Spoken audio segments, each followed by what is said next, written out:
We want election. Election. Election. We want election. Election. Election. जोंनो नांगौ election. Election. Election. जोंनो नांगौ election. Election. Election. दिनै नैथि जोंनि BPF नि हाबाफारि धरना हाबाफारि दिनै जों टर्च लाइट रिले लानाय जादों। बेनि आसोल जाहोनानो जाहैबाय जोंनि बे BTC हालामाव जायनाखि गभर्नर रुल जादों बे गभर्नर रुलखौ थाबैनो जोङो बोखारजानो लुबैदों आरो जेनाखि जोंनि BTC नि BTAD नि जेनाखि जोंनि इलेक्सन जानांगौमोन बेबो जों स्टेगनेन्ट माने बाधा जानानै दं। बेनि थाखायनो जों दिनै बे हाबाफारिखौ लादों। जोंनो थाबैनो इलेक्सन नांगौ आरो थाबैनो इलेक्सनखौ खुंनानै होनांगौ जोंनि इलेक्सन कमिशनारा। आरो जों जेनाखि पेपार मिडियाफ्राव जोङो नुबाय जे बिहारफोर बायदियावबो इलेक्सन जानो थांगासिनो दं। थ' जोंनि बे जेनाखि हाइकर्टनि फोसावनाय जे COVID-19 मोनसे जाहोन जानो हाया होननायलाय दा बेनिखायनो जों दाबि खालामदों गोख्रैनो जोंनि बे जायगायावबो BTC हालामावबो जोंनो इलेक्सनखौ नांगौ। मानोना जोंनि बे इलेक्सन जायैनि थाखाय जोंनि गोबां रायजो राजाया दुखु खस्थ' जानांदों। जेरै जोंहा खामायनायनि बेलायाव आरो जौगानायनि बेलायाव आरो गासै खामानियाव जों बादा जानानै दङ। बेनि थाखायनो जोङो दिनै इलेक्सन कमिशनार बा जोङो गभर्नमेन्टखौ खावलायदों जे थाबैनो इलेक्सनखौ खुंनानै होनांगौ। नङाब्ला आरो गोख्रोङै जोङो डेम'क्रेटिक भाबै मुभमेन्ट खालामगोन होननानै जोङो फोसावदों। आरो जोङो जेनाखि होखानाय जोंनि सेन्ट्रेल BPF नि अर्डार बायदि श्री मानगोनां जोंनि हाग्रामा महिलारि सार फोसावनाय बायदियै दिनै जों बे हाबाफारिखौ लादों। थ' बिनि थाखायनो जों सरकारखौ खावलायदों थाबैनो जोंनि जेनाखि बे जेंना जोंनि ओनसोलाव गासै जौगानायनि बेलायाव बादा जानानै दं आरो बेखौहाय जोङो थाबैनो मावफुंनो हानाय बायदि जोङो इलेक्सनखौ जोंनो खालामनानै जोंनो पाब्लिक गभर्नमेन्ट नांगौ।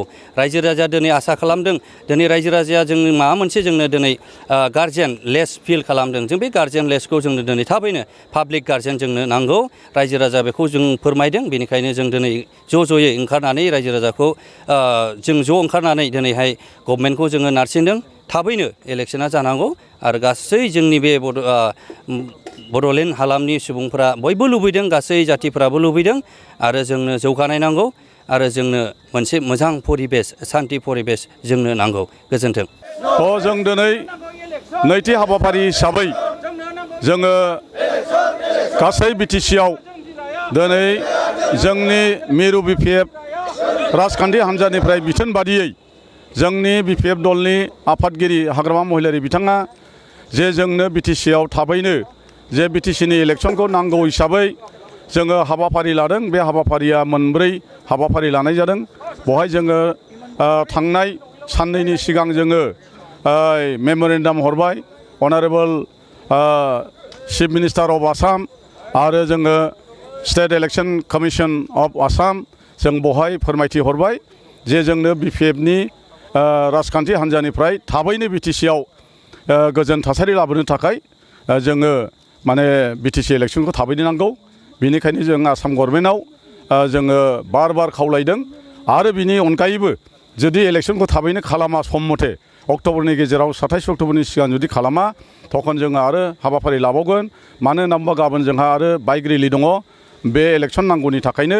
आरो बिनि उनावहाय 2 थारिखआव जोंहा गान्धी जयन्तीजों लोगोसे जोङो महात्मा गान्धीनि सावगारिनि मोखाङाव जोङो जाया लोङा फुंनि 10टानिफ्राय 2 बाजिसिम जोङो हांगार स्ट्राइक बा उखैहाब जोङो सोमावसारनाय हाबाफारि लादों।